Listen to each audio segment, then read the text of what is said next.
ఈరోజు భగవద్గీతలోని 14వ అధ్యాయం గుణత్రయ విభాగ యోగం గురించి తెలుసుకుందాం. 3 గుణాలు మన జీవితం నడిపేవి. ఈ అధ్యాయంలో కృష్ణుడు చెబుతున్నాడు, మన మనస్సు, మన ప్రవర్తన 3 గుణాల ఆధీనంలో ఉంటాయి అని. అవి ఏమిటంటే సత్వగుణం అంటే శాంతి, జ్ఞానం, శుభ్రత. రజోగుణం అంటే ఆశలు, కోరికలు, పరుగులు. తమోగుణం అంటే ఆలస్యం, అజ్ఞానం, అలసత్వం. ఈ 3 గుణాలే మనల్ని కట్టిపడేస్తాయి.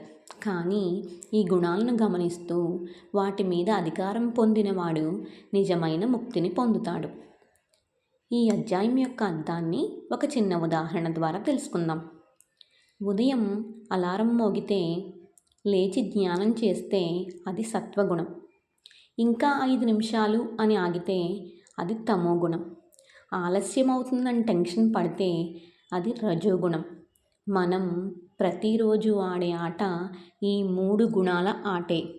ఇదే ఈ అధ్యాయం యొక్క సారాంశం.